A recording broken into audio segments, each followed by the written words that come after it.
अगर आप भी चाहते हैं यमुना म्यूजिक के ऑडियो वीडियो सबसे पहले आप तक पहुंचे तो हमारे चैनल को सब्सक्राइब करें और साथ ही साथ बेल आइकन को दबाना ना भूलें ताकि सभी वीडियो आप तक पहुंचे। धन्यवाद।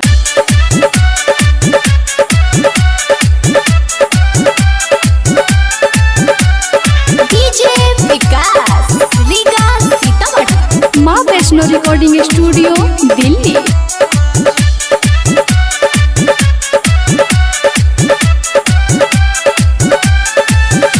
कोनो हाथ में धरावे कोनो मुंह में, कोनो आगवा से देला कोनो पीछा से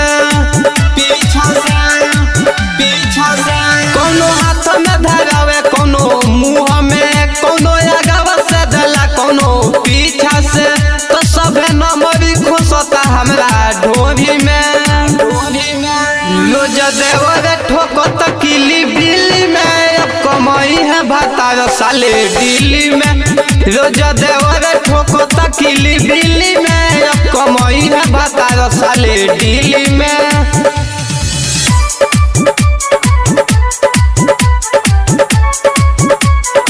माँ वैष्णो रिकॉर्डिंग स्टूडियो दिल्ली।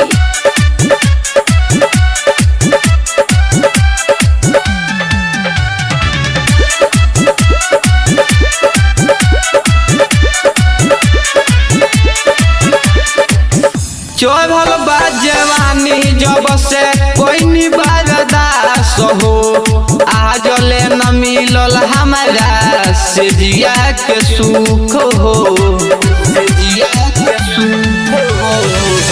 चोरल बा जवानी जब से कोई निबारदास हो, आज ले न मिलल हमारा से जिया के सुख हो। तो कबले रही हम उनका पोलावा में,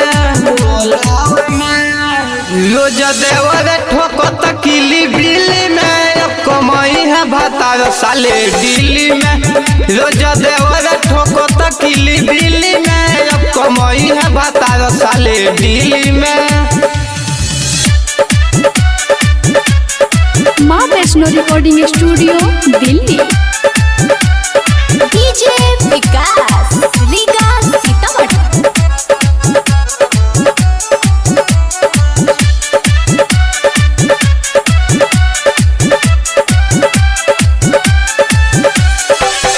देहिया के गरमी नाही होला बर्दाश्त हो, गुडू बिहारी पकबले करती हम आस हो, करती हम आस हो। देहिया के गरमी नाही होला बर्दाश्त हो, गुडू बिहारी पकबले करती हम आस हो। तो कबले रही हम संदीप के फेरा में, रोज देवर ठोकत किली बिल्ली में। अब कमाई है भातार साले दिल्ली में, रोज देवर ठोकत किली बिल्ली में। अब कमाई है भातार साले दिल्ली में। कोनो हाथ में धरावे कोनो मुंह में, कोनो आगवा से देला कोनो पीछा से। तो सबे नंबरी खुशता हमरा ढोरी में, रोज देवर ठोकत किली बिल्ली में। अब कमाई है भातार साले दिल्ली में, रोज देवर ठोकत किली बिल्ली में। अब कमाई है भातार साले दिल्ली में।